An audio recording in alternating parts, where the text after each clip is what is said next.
আমাদের এই জুলাই জাদুঘরে পরিদর্শনের জন্য এসেছিলেন আমাদের ন্যাশনাল পার্লামেন্টের মাননীয় স্পিকার মেজর জেনারেল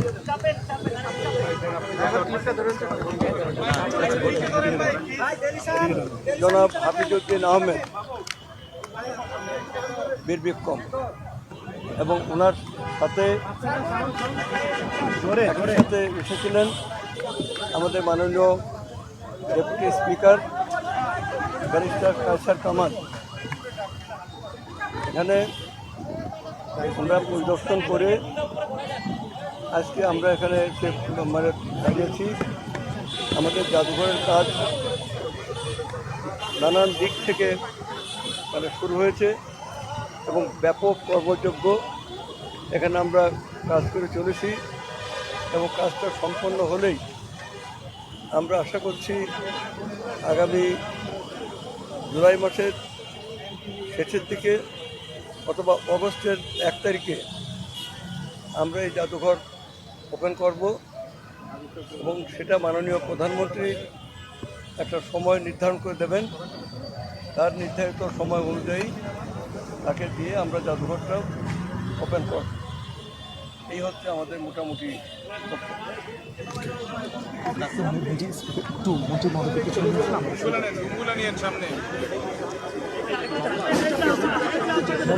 একটু পেছনে যাবেন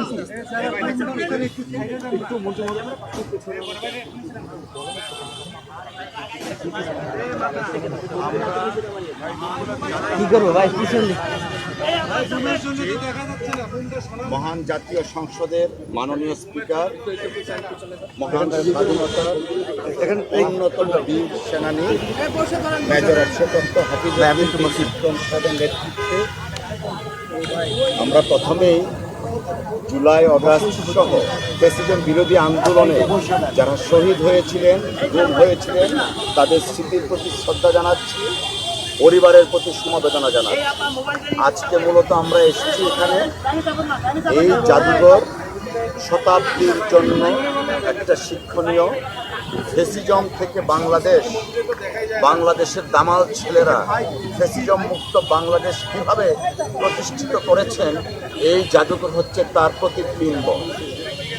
জাদুঘরের কার্যক্রম এবং কবে নাগাদ সেটা উন্মুক্ত করা হবে সাধারণ জনগণের জন্য, সেই দিকটা বিবেচনা করার জন্য এবং সেই দিকটা সরজমিনে পদক্ষেপ করার জন্য মাননীয় স্পিকার মহোদয়ের নেতৃত্বে আমরা এসেছি। আপনারা শুনলেন মাননীয় সংস্কৃতি মন্ত্রী বলেছেন 5ই অগাস্টের মধ্যে জাদুঘর ওনারা খুলে দেওয়ার জন্য সমস্ত ব্যবস্থা গ্রহণ করবেন সর্বসাধারণ। আমরা প্রত্যাশা করছি যে মহান জুলাই অগাস্টের মাধ্যমে বাংলাদেশে নতুন গণতন্ত্র পুনঃপ্রতিষ্ঠিত হয়েছে, সেই গণতন্ত্রের ধারাবাহিকতা অব্যাহত রাখার জন্য এবং জুলাই অগাস্টে বীর শহীদদের স্মৃতির প্রতি শ্রদ্ধা জানানো এবং ফ্যাসিজম বিরোধী আন্দোলনকে উজ্জীবিত রাখা সহ সেই থেকে আগামী নতুন প্রজন্মের শিক্ষণীয় বিষয় হচ্ছে এই মহান জাদুঘর। তা অবিলম্বে ওনারা খুলে দিবেন বলেছেন, আমরাও আশ্বস্ত হয়েছি। মাননীয় স্পিকার স্যার আছেন, উনি কথা বলতেন। একটু পিছাতে হবে, মাননীয় স্পিকার একটু সামনে আগে আসলে ভালো হয়, একটু সামনে আগে আসলে ভালো হয়। একটু পিছনে যান, আপনারা পিছনে জায়গা নেই, একটু নিচের দিকে যান তাহলে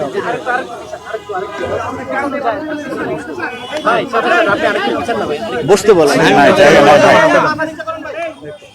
সম্মানিত মিডিয়া প্রতিনিধিবৃন্দ,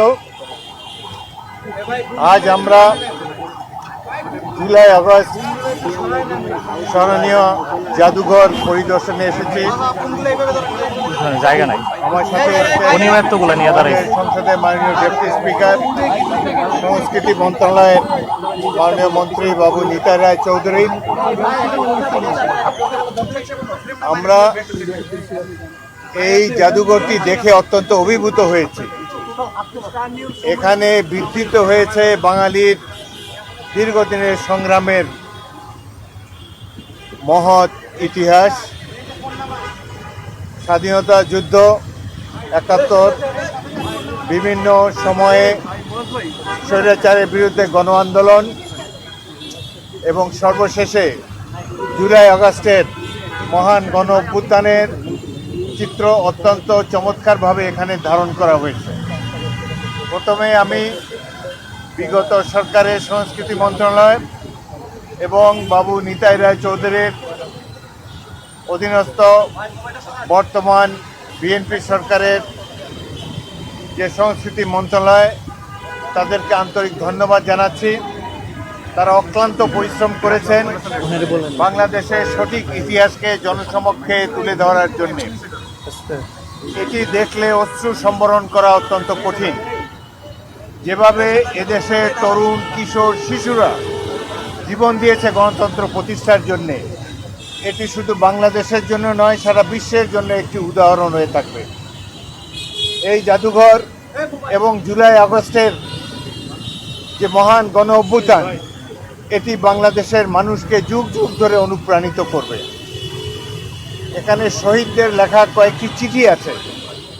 যাদের বুক পকেটে এই চিঠি ছিল, তারা তার বাবা মার উদ্দেশ্যে চিঠি লিখে গিয়েছেন যে আমরা স্বৈরাচার বিরোধী আন্দোলনে গণতন্ত্র প্রতিষ্ঠার জন্যে শহীদ হবার জন্যই রাজপথে এসেছি। তারা জানতো যে তারা মৃত্যুবরণ করতে পারে। হেসে হেসে তারা মৃত্যুর মোকাবেলা করেছে, জীবন দিয়েছে, তাদের বর্তমানকে উৎসর্গ করেছে জাতির ভবিষ্যতের জন্য। তাদের ব্যবহৃত জিনিসপত্র, তাদের লেখা চিঠিসমূহ এবং তৎকালীন রেয়ার যে ছবিগুলো, ফটোগ্রাফগুলো, সেগুলো এখানে সন্নিবেশিত রয়েছে। তাদের শহীদদের ব্যবহার্য জিনিসপত্র রয়েছে, তাদের বাবা মার প্রতিকৃতি রয়েছে। শহীদ মিনারে যে বিশাল গণসমাবেশ হয়েছে এবং এই গণভবন উপলক্ষে ছুটে আসা লক্ষ কোটি মানুষের যে রাজপথের চিত্র, সেটিও অত্যন্ত মুন্সিয়ানার সাথে ধারণ করা হয়েছে।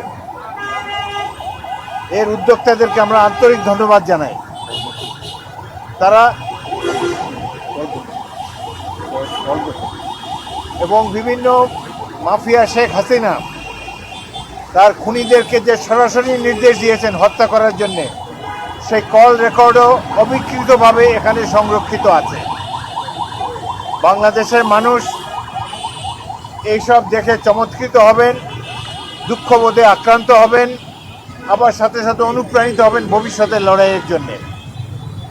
এই জাদুঘর প্রমাণ করবে যে বাংলাদেশের মানুষ কোনো স্বৈরাচারকে সহ্য করে না এবং বাংলাদেশের মানুষ গণতন্ত্রের জন্য হাসি মুখে জীবন দিতে পারে। সেই উদাহরণে এখানে জাদুঘরের প্রত্যেকটি কক্ষে এই দেশের জনসাধারণ দেখতে পাবেন।